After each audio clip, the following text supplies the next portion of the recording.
What's up, EFD squad? Hope you're having a lovely Christmas. Today we're bringing you 10 of the biggest losers in football. Before you get offended, we do have some justification, so please hear us out. Let's take it away. 10. Paolo Maldini.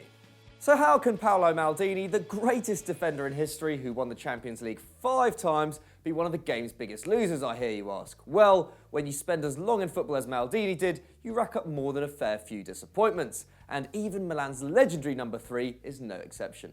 By our count, the Italian has lost more major finals than any other player. In his 24 years at the top level, Maldini came in second in the Champions League 3 times, in Serie A 3 times, in the World Cup once, in the European Championship once, and another 9 times in assorted cups and Super Cups for a grand total of 17. If he had won all those deciders, Maldini would have retired with a world record 40 pieces of silverware, 13 more than Chelsea have managed in their entire 112-year history. And just to make matters worse, 3 years after the defender took his leave from international football, when he was still playing for Milan, Italy won the World Cup for the first time since 1982. Bet he regrets that one. 9. Benfica. But Maldini can be thankful he never played for Benfica. The Portuguese giants were once, along with Real Madrid, the most feared team in Europe, winning back-to-back European Cups in the early 1960s, backed by the tactical genius of coach Ballack and the goal-scoring prowess of Jose Aguas and Eusebio. But following their second triumph in 1962, Gutmann left Lisbon over a pay dispute and vowed the club would never taste European glory again. Amazingly, he wasn't wrong. Over the next 5 years, the Eagles reached the final 3 times and lost each one. In total, Benfica have lost 8 European finals since Gutmann left the club, in a span of time stretching to 55 years, with a total of 37 different managers. Until Juventus caught up with their fall to Real Madrid in 2017, Benfica stood alone with the title of biggest losers in Europe. 8. Jurgen Klopp. Jurgen Klopp has generally been lauded as one of Europe's finest managers in recent years, and with 2 titles and a 55% win rate since he joined Dortmund in 2008, you can see why. But when you look at his woeful record in cup finals, perhaps the German's likeability has led fans to overlook his continued failure in the games that matter. Since moving to Liverpool, the Laughing Coach has built a strong relationship with Reds fans, but they nevertheless crave silverware, and Klopp has brought with him a damning losing streak. In 2012, his Dortmund side smashed Bayern Munich 5-2 in the DFB Pokal final, with Robert Lewandowski helping himself to a hat-trick. But since then, Klopp has been powerless, losing in the final showdown of the Champions League and 2 German Cups before taking Liverpool to the brink of a Mickey Mouse double in 2016, only to get beaten by Man City in the League Cup on penalties and outclassed by Unai Emery's Sevilla in the Europa League. 7. Gianluigi Buffon. Over 16 years with Juventus, 8 titles and the World Cup, Gigi Buffon has had an incredible career at the top level. But there are 2 trophies the keeper has been unable to win: the European Championship and the Champions League.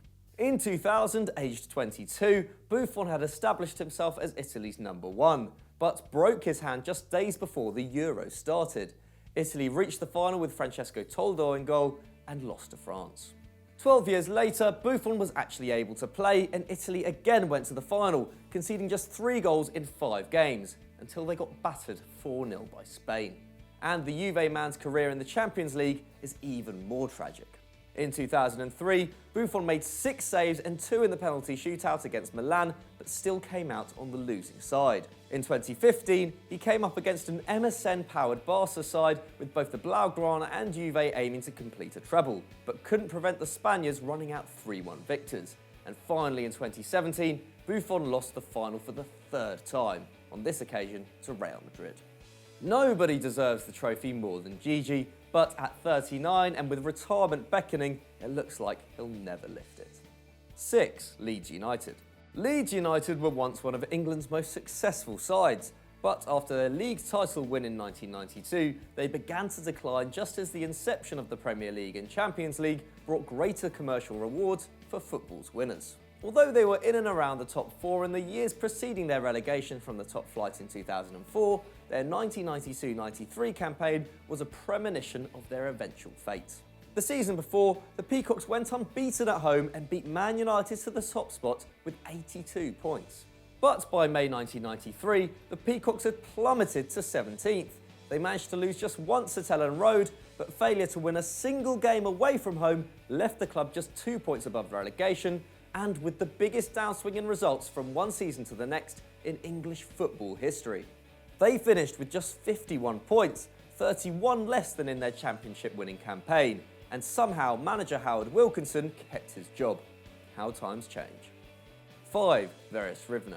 Ukrainian side Veres Rivne was founded in 1957, but never won a trophy and spent just 2 years in the top flight, with the club only gaining fame in 2011 after one of the worst campaigns in football history. Veres had been in the Ukrainian second league for 15 years and went into the year with financial difficulties, leaving the club's future uncertain. They went on to lose their first 15 games, scoring just 4 goals and conceding 51, and then went bankrupt, meaning that the remaining 7 games of the season were chalked up as automatic 3-0 losses. They finished the campaign with 22 defeats in 22 games, a goal difference of -47 and a points tally of -3. However, it oddly became a good thing for the club.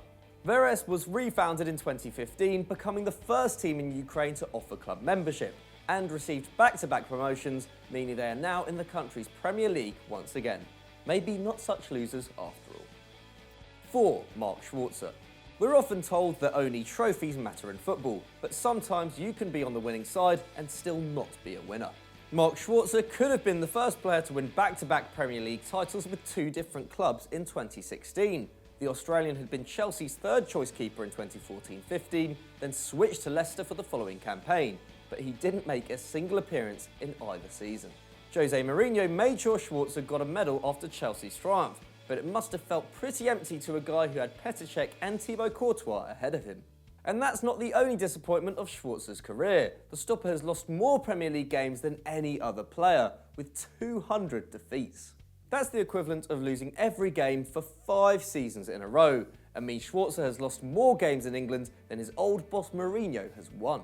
Still, he does remain the only non-British player to have made over 500 appearances in the Prem. Just a pity, so many of them ended in misery.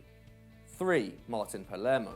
Trained at Estudiantes with Juan Sebastian Veron, Martin Palermo went on to play over 300 games for Boca Juniors and scored 236 goals for the club, more than anyone else in Boca history. He won the title 6 times, was twice a champion in the Copa Libertadores, but it's one game with Argentina which put him on our list. In 1999, Palermo was called up to the national team for the first time at the age of 25, heading to the Copa America along with Diego Simeone, Mauricio Pochettino and Javier Zanetti. He scored 2 goals in the Albiceleste's opening win over Ecuador, but in the following match against Colombia, Palermo became the first and so far only man in football history to miss 3 penalties in a single match. The first clipped the bar, the second was blazed over, and Miguel Calero saved the third. Argentina lost 3-0 and came second in the group, going on to lose to Brazil in the next round. Palermo didn't play for his country for another 10 years, only getting a recall in 2009 at 35 years old. He ended up with 15 caps and 9 goals, but he'll always be remembered for that one horrific night. 2. The Netherlands.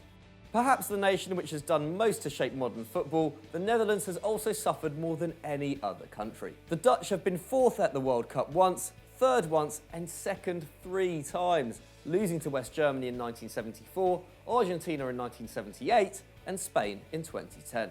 Though known for their free-flowing attack, the Oranje has scored just 2 goals in 3 finals. But while the Argentinian and Spanish defeats hurt, nothing can come close to the 1974 loss, when the Dutch were the best team in the world.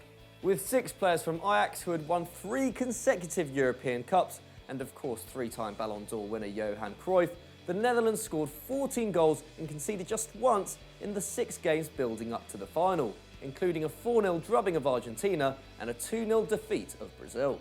A brilliant Cruyff run led to them taking a second-minute lead against Beckenbauer's West Germany, and it looked like a battering could be on the cards.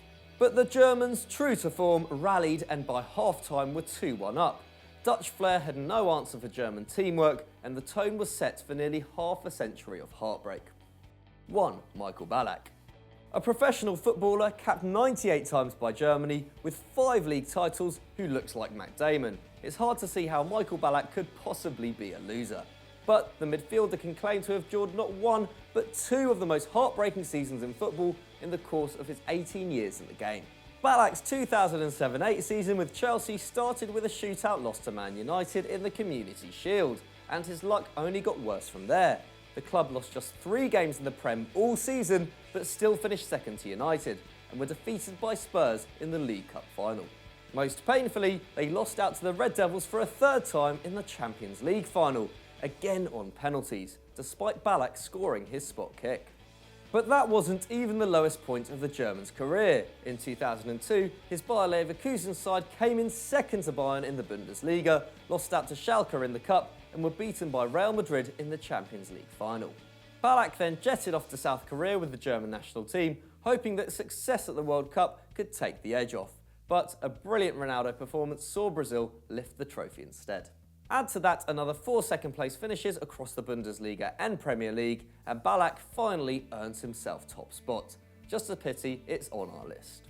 So that was our 10 biggest losers in football, but what did you make of it? Was there anyone we missed out? Is there anyone you thought we were being a little bit harsh on? Why not let us know in the comments below? Speaking of comments, why not check out mean tweets? None of us get away with it. You guys have done a pretty good job of taking us all down. And as always, guys, don't forget to like and subscribe.